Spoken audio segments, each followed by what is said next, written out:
जैसा कि आप सब लोगों को विदित है कि आज हमारे लिए एक खास त्योहार है जिसे हम शिक्षक और विद्यार्थी मिलकर मनाते हैं। जैसा कि आपको पता होगा कि हमारी संस्कृति में हमारे पूर्वज और हमारे माता पिता सब लोग इस त्योहार को बड़ी खुशी और उल्लास के साथ मनाते आए हैं। तो सबसे पहले तो मैं आज इस विद्यालय परिवार की ओर से हमारे प्यारे बच्चों को सबसे पहले तो मैं गुरु पूर्णिमा की बधाई देना पसंद करूंगा। मैं उन्हें हार्दिक अभिनंदन करना पसंद करूंगा। तो बच्चों,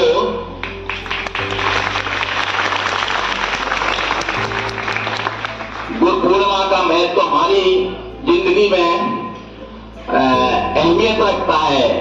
गुरु एक संस्कृत भाषा का शब्द है जिसका गुरु का अर्थ है अंधकार और रू का अर्थ है हटाना। तो गुरु वो चीज है जो जीवन में, हमारे जीवन में जो अंधकार है उसको दूर कर देता है। गुरु की कृपा से ही हम लोग अपने जीवन में सफलता की ऊंचाइयों को छूते हैं। गुरु पूर्णिमा वैसे तो सभी धर्मों में मनाई जाती है, लेकिन सबसे ज्यादा इसका महत्व बौद्ध धर्म में है। भगवान बौद्ध ने अपना जो रिलीजियस स्पीच दी थी वो आज के ही दिन दी थी, इसलिए इसको बौद्ध धर्म नेपाल और तिब्बत में बड़ी खुशी से मनाया जाता है, हिंदुस्तान में भी मनाया जाता है, और भी धर्मों में मनाया जाता है, लेकिन सबसे ज्यादा इसका महत्व बौद्ध धर्म में है। जैन धर्म में भी महावीर स्वामी ने इसके महत्व को प्रकट किया है और जैन धर्म में भी लोग इसे बड़े उल्लास और उत्साह के साथ मनाते हैं। और हमारे धर्म में भी पता है कि हमारा एक महाकाव्य है जिसे अपन महाभारत कहते हैं। तो महाभारत की रचना किसने की थी पता है किसी को? हम महाभारत की रचना बताओ किसने की थी? हाँ, वेद व्यास जी ने। तो हमारे महाभारत की रचना जिस हस्ती ने की थी, वेरी गुड, तो उनका नाम है वेद व्यास जी। तो आज वेद व्यास जी का भी जन्मदिन है, तो उस उल्लास में हमारे यहाँ भी इसका बहुत महत्व है। बच्चों, ये गुरु और शिष्य परंपरा हमारी संस्कृति का भाग है। प्राचीन काल में गुरु जो आज जिसे अपन स्कूल या विद्यालय कहते हैं, वो तो पुराने जमाने में ये गुरुकुल के नाम से जाने जाते थे। तो जब बच्चा पढ़ने योग्य हो जाता था तो अपने माता पिता अपने बच्चे को गुरु के सानिध्य में छोड़ देते थे। वो गुरुओं के साथ रहते थे, आश्रम में रहते थे, उनमें संस्कारों का निर्माण करना ये गुरुओं का ही दायित्व था। तो हमारे जीवन पे गुरु के शिक्षा का, गुरु के आचरण का, गुरु के व्यवहार का बहुत ज्यादा असर पड़ता है। माता पिता के बाद यदि हमारे जीवन में किसी की कोई ज्यादा अहमियत है या हमारे हमारी जो करियर निर्माण है उसमें किसी का योगदान है, तो उसमें सर्वोच्च स्थान हमारा गुरु रखता है।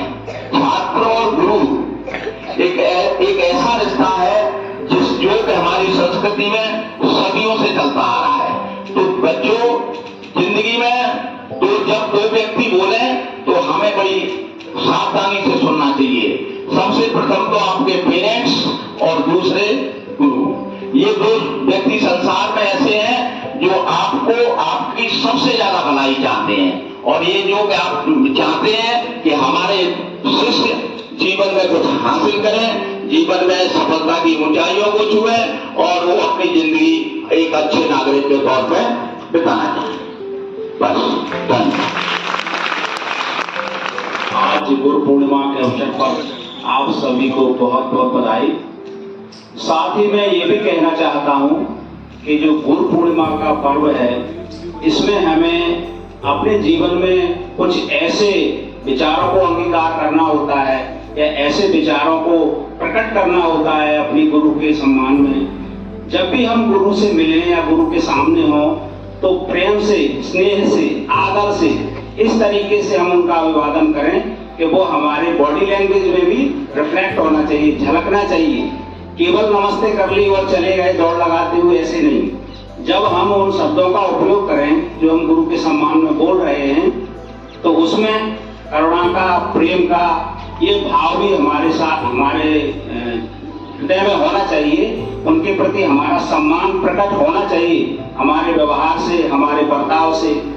जैसे ही क्लासरूम में जब आप लोग बैठे होते हो, तो शिक्षक जब जाते हैं, आपके गुरु जब पढ़ाने जाते हैं, तो तब भी आपका भाव उनके प्रति सम्मान का होना चाहिए।